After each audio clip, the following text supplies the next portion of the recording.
Which system do I use for what? A question I get asked a lot. I'm happy to share. If you see this video on the day of its release, Happy New Year. If you see it later, I hope you are having a happy and healthy 2025. I thought the beginning of the new year is a great opportunity to answer the most asked question.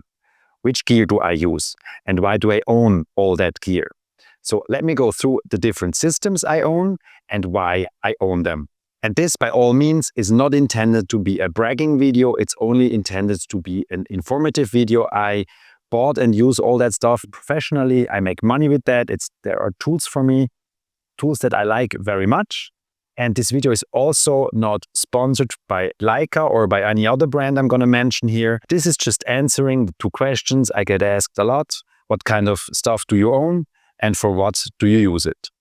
On almost everything on the table, I already did specific videos, and I will list some of those videos in the description, so you can maybe after this video go deeper into the gear that interests you most. I will start with the Q. This is the Q3, 28 millimeters. I have this since October 2023. The Q-System was my entrance into the Leica system. In 2019, I bought the Q2. I was a Nikon shooter at that time, and I totally fell in love with the Q2 and the Q-System, and it was basically my entry drug into the whole Leica world. I consider the Q a fantastic camera. I consider it also a very dangerous camera if you are new to Leica and start with the Q3 or with the Q-System overall. You'll probably get hooked, and then it's going to be very expensive. I love the Q3. I do a lot with the Q3. It's almost my daily companion. I have the 28 right now. There is a 43 that came out this year with a 43 millimeter lens. I did a video about two, comparing them. And in that video, I fell in love again with the 28. So I stick with that. The 43 is really present in my mind. And maybe if I buy some camera gear this year, it could be the Q3 43. After I got the Q2, I started looking into the M-System. And first I got an M10P, and then the M10R came out, and I got the M10R.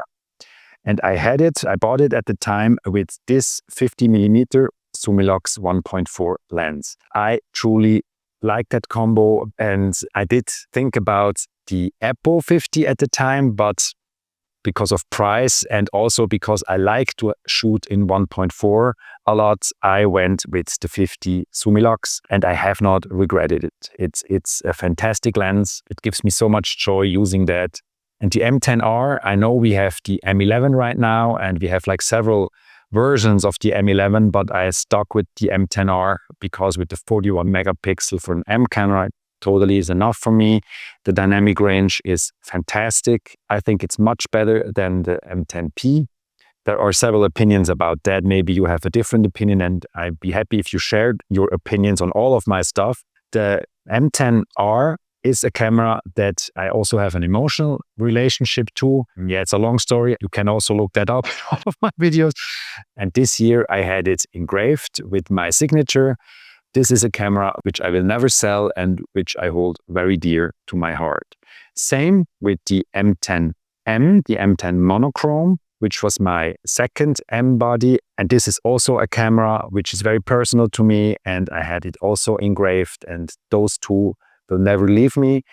I often buy and sell camera gear because I want to use my stuff, and I'm interested in new gear, in new stuff. I'm always curious. When something new comes out, I feel this urge to try it out, just to explore the development. I mean, years ago, I would say 4 years, 5 years, I felt that we were at a point where digital cameras cannot evolve anymore. And then they came out with the Q3 or with the SL3 or even with the M11. I mean, the M11 is a big step from the M10, but it was not a big enough step for me.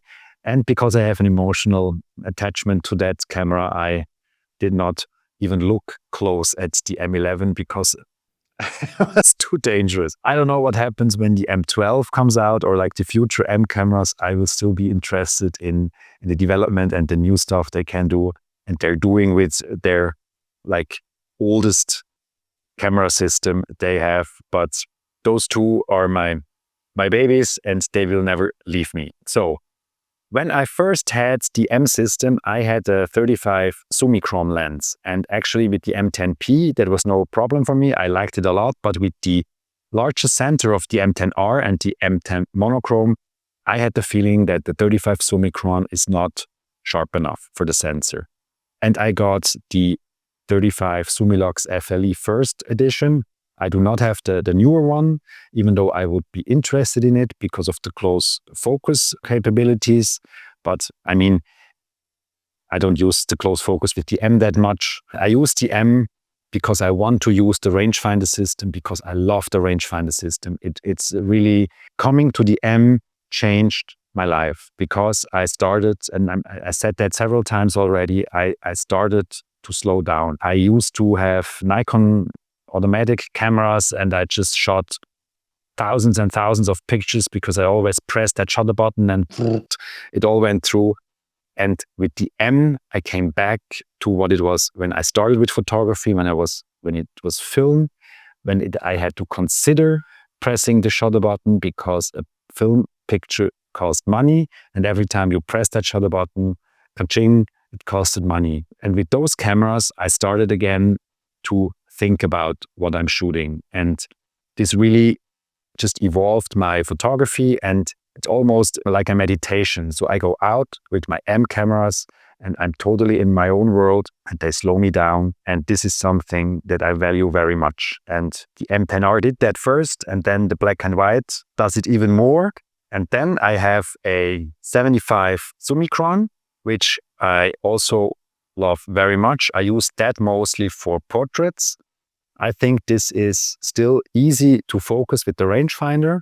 At least for me, I feel comfortable with that. With the 90 that I also have and I really like, and also for portrait, it's fantastic. It looks beautiful. But this for me is a little bit harder to focus with the rangefinder. So sometimes I cheat a little bit and I use this lens with my SL. So I have the adapter, the M2L adapter, and I sometimes put that lens on the SL when I do portrait shoots because I like to talk to my subjects, to my models, and they're moving. And so you have to always be with them with the focus. And this is easier for me when I can look through the lens. And I am not that big a fan of the VisoFlex. I have a VisoFlex, but I don't use it that much. I have the possibility to put it on my SL, and this is what I mostly do with that lens. Then there is another lens, the Voigtlander ultra-wide Halar with an aperture of 5.6. This is just the most fun lens I have. You can do very strange pictures with very strange distortion stuff, and I really like to play around. It's a playful lens. I really, truly like this lens. It's just a fun lens. My first ever video I did for this channel was a photo walk with that lens, and there is, I promise that right now because I'm working on that, there's going to be a dedicated video about that lens very soon. And then before I come to the SL-System, I want to talk about this camera here. This is my grandfather's old Leica. It's a compact Leica. This is a series that is around very often. You can buy it on eBay for about $500. This is the one from my grandfather, and it was in my cellar for years because I had no idea about Leica and I had no idea about how a rangefinder works. And when I started with the M-System, I remembered that camera and I went to the Leica store and they detached the lens. You can detach the lens. And now you can see it is a film camera. I did not shoot it yet with film. This is something I want to do this year. But what I did, I bought an adapter ring for this screw mount lens and I put it on my M10M. And this was a very fantastic and emotional experience because this lens is the lens that I think my grandfather shot every picture of my mother. And he had that until the day he died in 1979. And I was able to now use that lens. And it does strange things. I did 2 videos about that lens, so maybe check those out. Those were pretty fantastic experiences. The SL-System is my workhorse system. It's my system I use together with the Q3 because mainly, of course, of the autofocus. I use my M-System professionally, especially the lenses. I use the lenses sometimes for video work. M-Bodies I use professionally for portraits or for my still photography, for my films, or of course for my meditation. My SL-System I use also for my still photography. I do for my films. Product shooting, portrait shootings, I do with that system. And I have an SL3. When I sold all my Nikon gear back in 2020, I first had only the M-System, and then when I had my next feature and I needed to do still photography, I got an SL2. I had the SL2 until last March, and then I actually went personally to Wetzlar and got my SL3. On the first day it was released, and it's not that big a step from the SL2 as I initially thought, but with the 60 megapixel and the new sensor, it is a big step, and I really like the handling and the grip, and yeah, actually it is a big step. Lens-wise, I have 2 Leica lenses. I have my everyday lens, which is the 24-90 Vario L-Mode SL. I used to have 24-70 lenses with a 2.8 aperture all through all different focal length. This has a variable aperture from 2.8 to 4 when you are at 90. That sometimes bothers me a little bit, but the lens is so beautifully sharp and the bokeh is also looking very beautiful. And I did a lot of very cool stuff with that lens. It was a lifesaver several times. And I really adore this lens. Then the longer lens in the beginning, I had the Panasonic version of the 70-200 2.8 as well. And then I got the 90-280. And now this gives me the possibility of having a 2.8 at a 90 focal length. If I really want that, I have to switch. So I sometimes do portraits with that lens on a 90 and a 2.8. And I really like the 280 focal length, which I appreciate very much. And I'm not sure, I think if I would go back to a 200, I would really miss something. And then I also got myself at one point a Sigma 85mm 1.4 lens, because also for portraits, I like the open aperture and the 1.4 in a longer focal length. I was looking at the SL90, of course, but the price difference was too big at the time. So I decided to go with the Sigma. I like it. One of the issues I have with that lens is that the minimal focusing distance is 0.85 meters. I wanted to use it for product photography as well, but then I need to go closer, and this is not possible with that lens. I use it not that often. I only really use it for portraits. I cherish it for the price it was, but this is one lens I guess at one point I will sell and exchange and invest into something else, and then maybe it's gonna buy me a little part of the 90 SL Leica lens. We'll see. I am absolutely happy with the kit I have here. I actually don't know what could come out from Leica that I would be selling some of that and investing in new gear. We'll see what happens this year. I'm pretty sure they will have some good ideas. Maybe it's the year of medium format. The S-System is something I did not have many possibilities to look into. I have a very good friend in California. Shout out to Sanji, who owns an S-System and always tells me that I should look into it, which I didn't do because I didn't want to stress my bank account too much in the past months.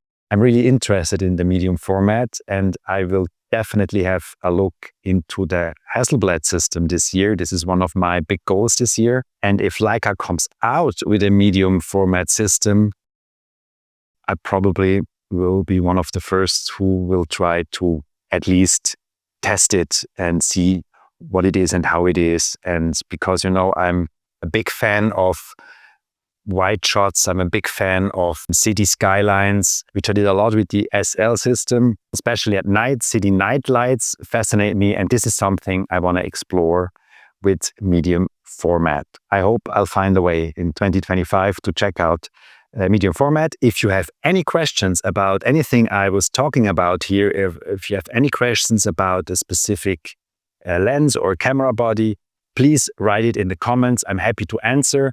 And also check out my list with videos about the stuff I was talking about here. I have several videos on the Q-System. I have several videos on the M-System. I have 2 videos on the old lens from my grandfather. I have a video about the 280 with the Leica Q3, where I do street photography with those 2 extremes. There's a lot of hopefully fun stuff on my channel. If you are a regular visitor of my channel and you've not a subscriber yet, this would be a great moment to subscribe, that my channel can grow. And when the channel grows, I have more possibilities to do videos like this. And if you like the video, that would give this video more reach, and that would be very nice. This is the 2 ways you can support my channel. What I also offer, and this is for free, for the Q-System, for the Q3 system, for the 43 and the 28, and for the SL3, I offer my settings, because this is also a question I get asked a lot. So what are your settings for street photography? What are your settings for portrait photography? I have basically one set of settings, and then I just make minor adjustments for each use case. I did also videos about that, and I have my settings and how I assigned the wheels and the buttons. I have that all in the description in a link. You can download that for free. I think for the beginning, for the first video of the year, this is enough talking from my side. I have 2 videos in the works about the wide-angle lenses that are coming in the coming weeks. And thank you for sticking with this video. And when you got curious how my journey to Leica was, from a Nikon shooter to Leica, check out this video. Stay curious. Happy New Year.